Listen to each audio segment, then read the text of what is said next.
Alrighty. The Niners. Who you got going to the Niners? Okay. I think that this is a positional run right here. I have another chess piece for the Kyle Shanahan offense to use to punish you in another way. Let's go Henry Ruggs out of Alabama. Absolutely. I think this is a good fit here. I think if I'm designing an offense where one guy can smash you in the mouth, one guy can catch a pass out of the backfield, and I get a guy with a sub 4.3 40 who can catch the ball streaking across the field, well, all you need to do is send all the other guys around, and if Henry Ruggs catches it across the middle and the defense is sleeping, he could take it to the house. So I like this guy as a fit here as far as Kyle Shanahan being able to scheme the ball into his hands in open space. And I think that's where Ruggs will thrive, just like you see on this play right here. It's like swing pass to the outside, just has to use his speed, and the interior defenders can't quite get to the sideline quick enough. Two wide receivers blocking with two good blocks on the defenders there. I mean, this highlight lines up perfectly with exactly what I'm trying to say as far as Kyle Shanahan's a coach where he's going to intelligently spread the ball around and figure out, okay, how can my players succeed and how can I get them the ball in a position where they will succeed? And I think this is a guy who has a high ceiling in that case. Yeah. Another thing is, you and I were sort of, when we went through and did our wide receiver rankings, we were a little less sure that Ruggs would be a success. We were like, I don't know. He just seems like bust potential. Since then, it's like every scouting report I read of him is just like, he runs routes. Like, don't think he's Tavon Austin, because Chaboy can run routes. So supposedly he's a really good route runner, and I do think if there's anywhere he's not gonna fail, it's in San Francisco. I think for all the reasons you just said, Kyle Shanahan is a master at getting players in positions to succeed. I think Henry Ruggs is immediately gonna jump to being a Tyreek Hill level threat in that offense. I will say this: I could see other places where Ruggs would thrive, but none of those teams have a pick in the 10 to 15 range to be able to select Henry Ruggs. Where it's like, if, Kansas City or Baltimore or even Tennessee got their hands on him, I think he could make something happen there. But he's going to be off the board, 10 picks before those teams. Right. Yeah. Seth says he can see the Niners going corner. I could too. I got to be honest, the next corner who I like is Gladney, and I don't like Gladney enough to go Gladney at this point. I don't like Henderson. In my mock draft that I have lined up right now, I have San Francisco going with cornerback Christian Fulton out of LSU with the number 31 pick. Yeah. So I think this is a situation where if you go wide receiver at 13 and corner at 31, you get a little bit better value out of the two picks than the other way around. I agree. Whereas the corners coming off the board between now and the end of the first round, probably a bunch of guys in the same sort of skill level after Okuda comes off the board. I'm not wild about CJ Henderson, who's the second corner prospect. So corners 2 through 6 to me seem the same. But it seems like there's a tier drop off between wide receiver 3 and wide receiver 4, 5, 6, 7. Yes, agreed. I have them going Trevon Diggs from Bama at 31 as well. So I have this similar situation. I think Trevon Diggs is seems to be a scheme fit. He's sort of honestly, he reminds me a lot of Richard Sherman. He's just this big physical corner who sort of is pretty good at vacillating between man and zone. I have them going corner later on in the round. Cool. Okay. I have the Niners in my draft going Javon Kinlaw at this place. And I have, quote, bye-bye DeForest Buckner, hello DeForest Buckner at a cheaper price. Yeah, sure. I like that. I do think that,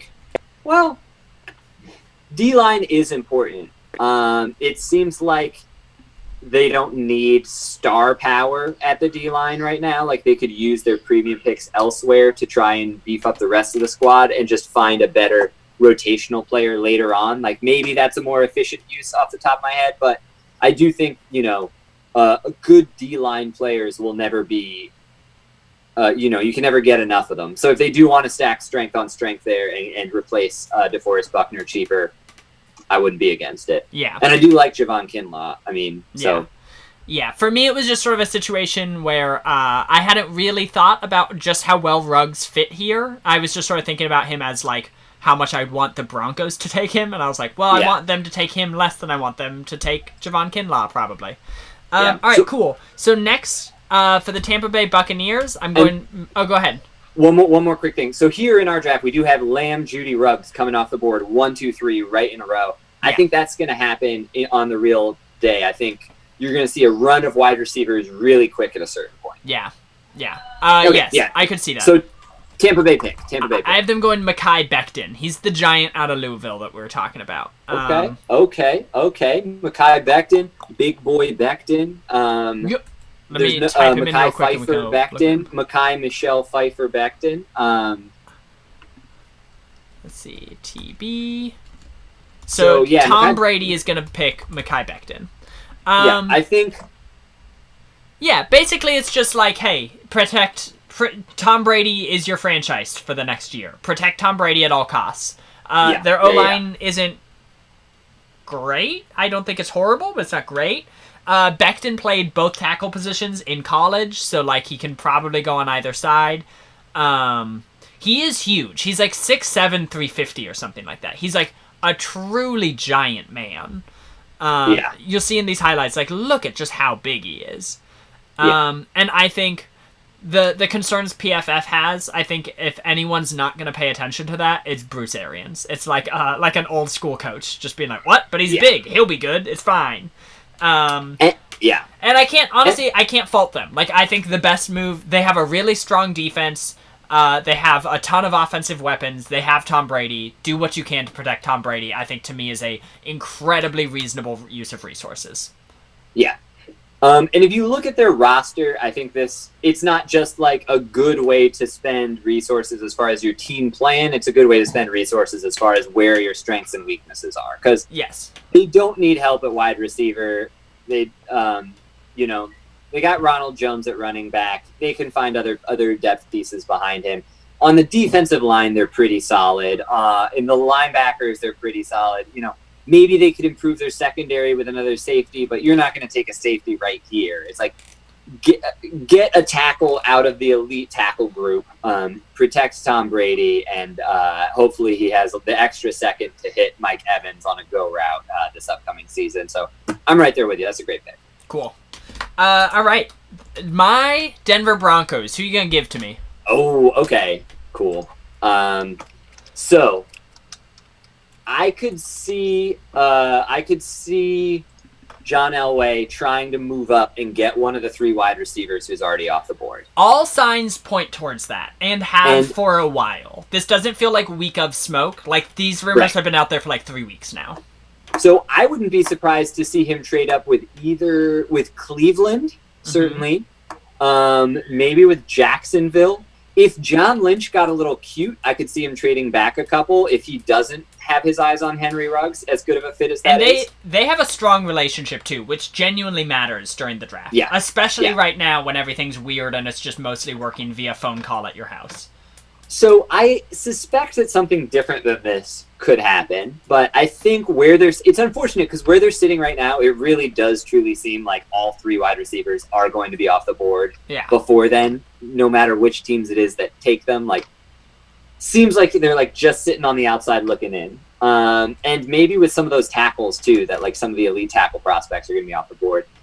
I'm looking back to Denver last year. They had a chance to draft one Devin Bush out of Michigan. Ooh, I think I like where this is going.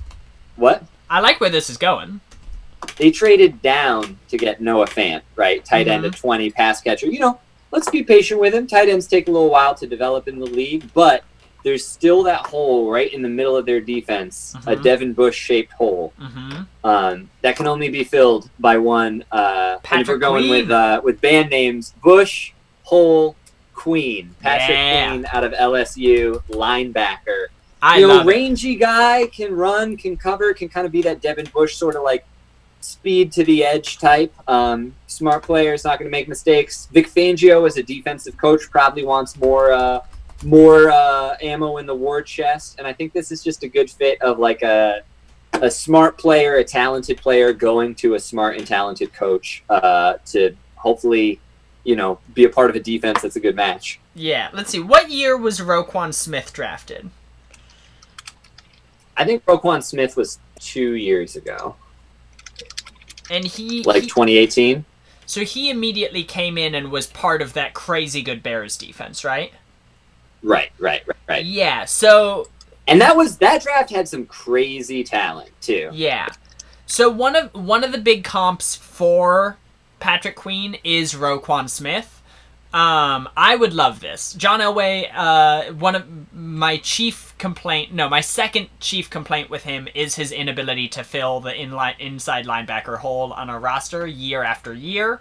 I really like Patrick Queen. He's instinctive. This play right here, this play is to me why I want Patrick Queen. Because it's like in sports, there's the athletes who know they can tell you what they were thinking each step of the way. Or not even that. It's there's the players who know how to take the test of what you should do in each play, and then there's players who just have crazy instincts. There's Troy Polamalu jumping over the line of scrimmage as the ball hikes because he just knows that it's happening.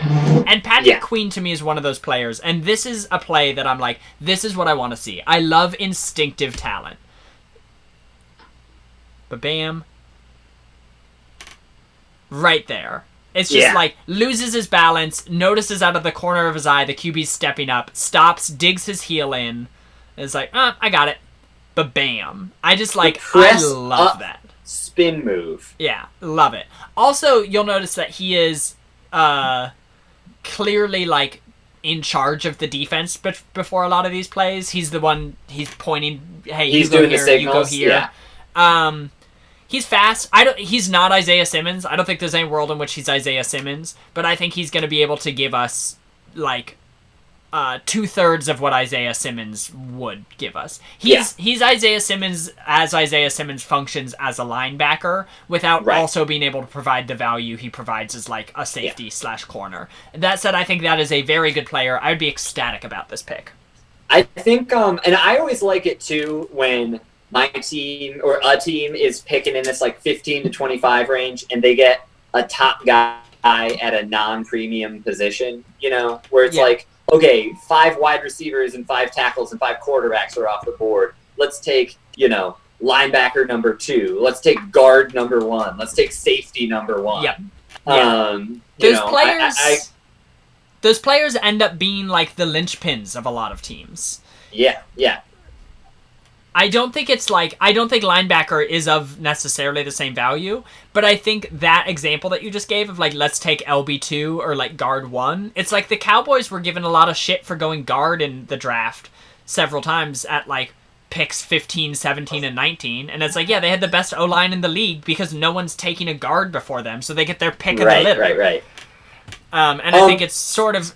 It's different because I don't think linebacker is the same value as protecting your quarterback, but it's the same in that you're able to take whoever you want, So if the Broncos go Patrick Queen here, where do you see the Broncos going in rounds 2 and 3 to kind of round out the holes in the roster? Just positionally. Yeah, if there is a speedy wide receiver left, I assume they'll go wide receiver. The needs are linebacker, wide receiver, and corner for us. AJ Boye will fill in for Chris Harris, but Chris Harris was our only good cornerback last year, so we need another one. Then wide receiver, we just need someone. We need someone to complement Cortland Sutton. Cortland Sutton is a super viable wide receiver 1. We need a wide receiver 2.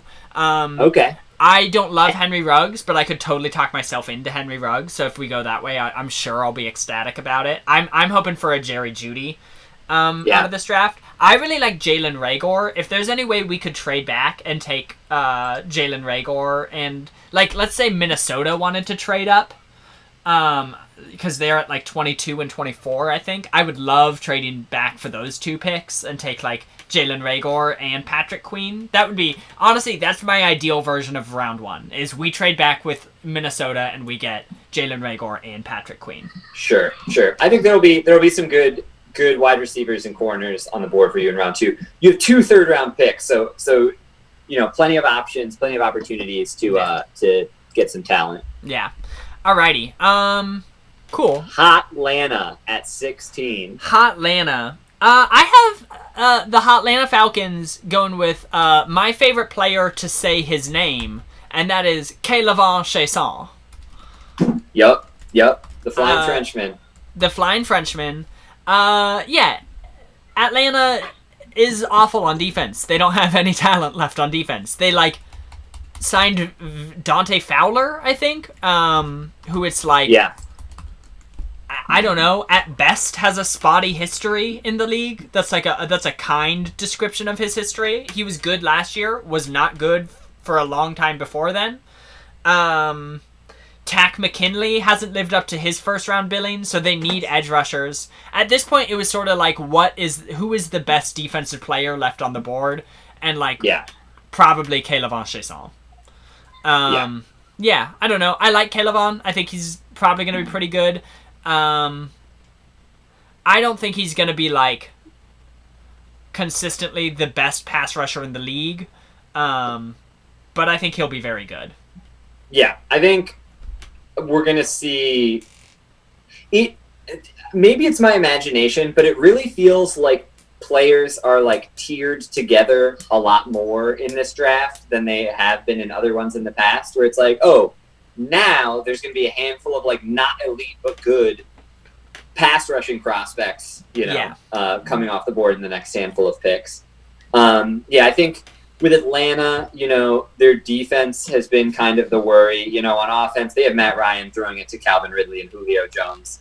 Yeah. They're doing pretty okay. Yeah. But if they, and their defense has been riddled with injuries and a lack of talent, maybe, and a lack of coaching, maybe. But I definitely see this pick going on the defensive side of the ball. I could see them taking C.J. Henderson, to replace Desmond Trufant. Yeah. But you could make the case that they can grab a corner with their second round pick and take a higher pass rush prospect here. We'll see. Yeah.